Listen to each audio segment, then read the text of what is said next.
dear friends. I am Somit. Welcome to you again Study with Somit YouTube channel. Dear friends, ଆମେ ଗତ ଭିଡ଼ିଓରେ ଆଲୋଚନା କରିଥିଲେ ଇତିହାସ ବହିର ହରପ୍ପା ସଭ୍ୟତାକୁ ସମ୍ପୂର୍ଣ୍ଣ ରୂପେ ଆଲୋଚନା କରିଥିଲେ।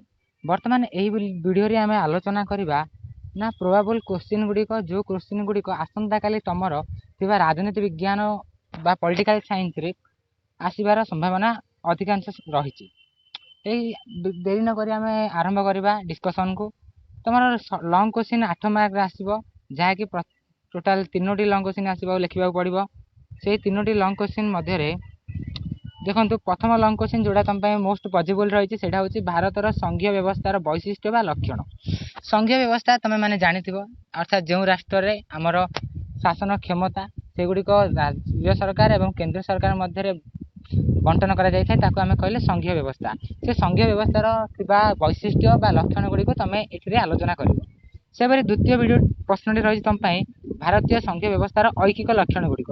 ଯାହା ବି ତୁମର ଐକିକ ଲକ୍ଷଣ ରହିଛି ଭାରତର, ଯେମିତିକି ଏକକ ନାଗରିକତା ରହିଛି, ଗୋଟିଏ ସମ୍ବିଧାନ ରହିଛି, ସେହି ବ୍ୟବସ୍ଥାକୁ ଆଲୋଚନା କରିବ। ତୃତୀୟରେ ଅଛି ଗ୍ରାମ ପଞ୍ଚାୟତର ଗଠନ ଓ କାର୍ଯ୍ୟାବଳୀ। ଗ୍ରାମ ପଞ୍ଚାୟତ ହେଉଛି କ'ଣ?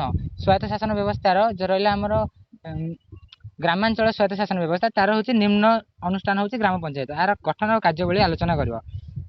ଏଗେନ୍ ତାପରେ ଜିଲ୍ଲା ପରିଷଦ ବା ପୌର ପରିଷଦର ଗଠନ ସମ୍ପର୍କରେ ଆଲୋଚନା କରିବ। ତାପରେ ଆଲୋଚନା କରିବା ନେକ୍ସଟ କ୍ୱେଶ୍ଚିନ୍କୁ, ଯାହା ଥିଲା ତୁମର ସ୍ୱାଧୀନତା ପରବର୍ତ୍ତୀ ଯୁଗରେ ଦେଖାଯାଇଥିବା ନାରୀ ଆନ୍ଦୋଳନ ଗୁଡ଼ିକୁ ଆଲୋଚନା କରିବ। ଏବଂ ତାପରେ ଆଲୋଚନା କରିବା ଆଞ୍ଚଳିକତାବାଦ। ଆଞ୍ଚଳିକତାବାଦକୁ ଗୁରୁତ୍ୱପୂର୍ଣ୍ଣ ଭାବରେ ଦେଖିଥିବ। ଆଞ୍ଚଳିକତାବାଦ କହିଲେ କ'ଣ ବୁଝ? ନା ଯେତେବେଳେ ଆମେ ଗୋଟିଏ ଅଞ୍ଚଳକୁ ଅଧିକ ଭଲ ପାଇବା ଏବଂ ନିଜ ଅଞ୍ଚଳକୁ ଅଧିକ ଭଲ ପାଇ ଅନ୍ୟ ଅଞ୍ଚଳ ଯେତେବେଳେ କ'ଣ ଦୂରଭାଷା ଦେଖୁଛନ୍ତି, ଯେତେବେଳେ ଆମେ ଅନ୍ୟ ଅଞ୍ଚଳକୁ ନିଚ ଦୃଷ୍ଟିରେ ଦେଖୁଛନ୍ତି, ସେତେବେଳେ କ'ଣ ସୃଷ୍ଟି ହେଉଛି? ଆଞ୍ଚଳିକତାବାଦ। ଯାହାଦ୍ୱାରା ଆମର ରାଜ୍ୟ ଗୁଡ଼ିକ ଖଣ୍ଡ ବିଖଣ୍ଡିତ ହୋଇଯାଉଛି, ଅଞ୍ଚଳ ଗୁଡ଼ିକ ଖଣ୍ଡ ବିଖଣ୍ଡିତ ହୋଇଯାଉଛି, ସ୍ୱତନ୍ତ୍ର ରାଜ୍ୟ ପାହ୍ୟା ଦାବି କରାଯାଉଛି। ଏଇଟା ହେଉଛି ମୋଷ୍ଟ ଇମ୍ପୋର୍ଟାଣ୍ଟ। ଏଗେନ୍ ଆମେ ଆଲୋଚନା କରିବା ଭାରତର ବୈଦେଶିକ ନୀତି। ବୈଦେଶିକ ନୀତି ମାନେ ତୁମେ ଜାଣିଛ, ଯେଉଁ ନୀତି ଦ୍ୱାରା ଗୋଟିଏ ଦେଶ ତାର ବୈଦେଶିକ ସ୍ତରରେ ତାର ଅନ୍ୟ ରାଷ୍ଟ୍ରମାନଙ୍କ ସହିତ ସମ୍ପର୍କ ବଜାୟ ରଖିଥାଏ, ସେହି ନୀତିକୁ ଆଲୋଚନା କରିବ। ନେକ୍ସଟ ଅଛି ତୁମର ଭାରତ ଚୀନ। ଗତ ବର୍ଷ ତୁମର ଆସିଥିଲା ଭାରତ ପାକିସ୍ତାନ, ତ ଏ ବର୍ଷ ସିଓର ଲାଗୁଛି ଭାରତର ଚୀନ ଆସିପାରେ, ନହେଲେ ତ ଭାରତର ବୈଦେଶିକ ନୀତି ଆସିପାରେ। ତାପରେ ନେକ୍ସଟ ଆସିବ ଜଳବାୟୁ ପରିବର୍ତ୍ତନ ଉପରେ କନଫର୍ମ। ଏଇଟା ହେଲେ ପଡ଼ିଥିବ, ଜଳବାୟୁ ପରିବର୍ତ୍ତନର ବିଭିନ୍ନ କାରଣ ଗୁଡ଼ିକୁ ପଡ଼ିଥିବ।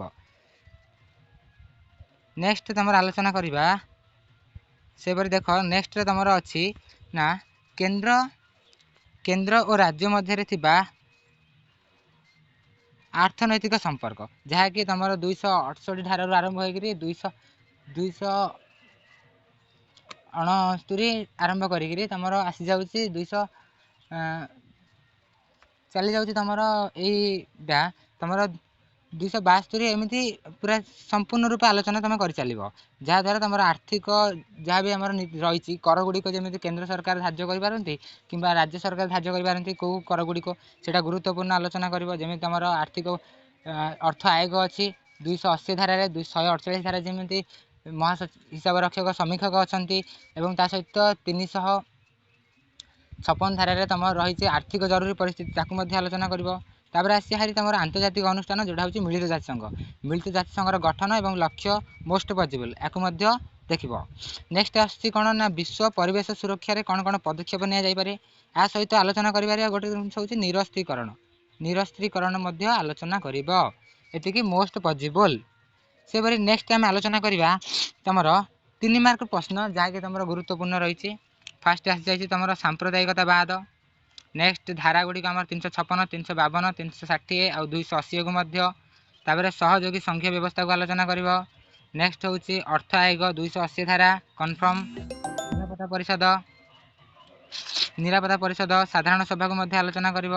ବିଶ୍ୱ ବ୍ୟାଙ୍କ ଆନ୍ତର୍ଜାତିକ ମୁଦ୍ରାପାଣ୍ଠି ମଧ୍ୟ ଆଲୋଚନା କରିବ। ନିରସ୍ତ୍ରୀକରଣ, ଅସ୍ତ୍ରଶସ୍ତ୍ର ପ୍ରତିଯୋଗିତା, ତାସ୍କେଣ୍ଟ ରାଜିନାମା, ସିମଲା ରାଜିନାମା ଗୁରୁତ୍ୱପୂର୍ଣ୍ଣ।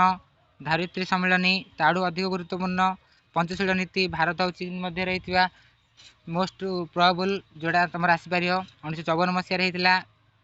ନେକ୍ସଟ ହେଉଛି ରାଜ୍ୟ ତାଲିକା, ଯୁଗ୍ମ ତାଲିକା, କେନ୍ଦ୍ର ତାଲିକା, 3ଟା ତାଲିକା, ସପ୍ତମ ଅନୁସୂଚୀ କନଫର୍ମ ଲାଗୁଛି ଏ ବର୍ଷ। ନେକ୍ସଟ ଆସିଲା ଜାତୀୟତାବାଦ, ସରକାରିଆ କମିଶନ କେବେ ଭୁଲିବନି, ପଞ୍ଚାୟତ ସମିତି, ଆତଙ୍କବାଦ ଓ ଏହାର ପ୍ରକାରଭେଦ। ଆତଙ୍କବାଦକୁ ଟିକେ ଅଧିକ ଗୁରୁତ୍ୱର ସହିତ ଦେଖିଥିବ। ନେକ୍ସଟ ତୁମର ଆସୁଛି नेक्स्ट आ बाकी गुड़ा देखीदबा कौन कौन अच्छी। नेक्स्ट तुमर आ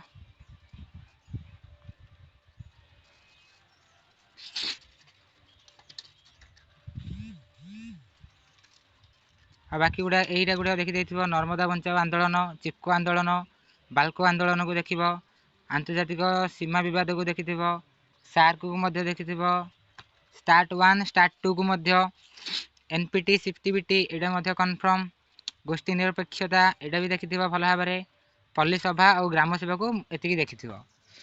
तुम जो कहूँ ये तुम खाली बाकी देखिकी जाए तो तुम कन्फर्म 80 मार्क आसो ना, जो 21 एमसीक्यू 7टा 2 मार्किया 7टा 3 मार्किया और 8 मार्किया 3टा क्वेश्चन, तो कन्फर्म तुम 50-60 एभव 80 ରୁ 50-60 एभव कन्फर्म रख। यहाँ मोर तुम देखिए गुरुत्वपूर्ण प्रश्न गुड़िक देती भल भाव में देखिकी जाए। आउ तुम exam all the best. Thank you all of you.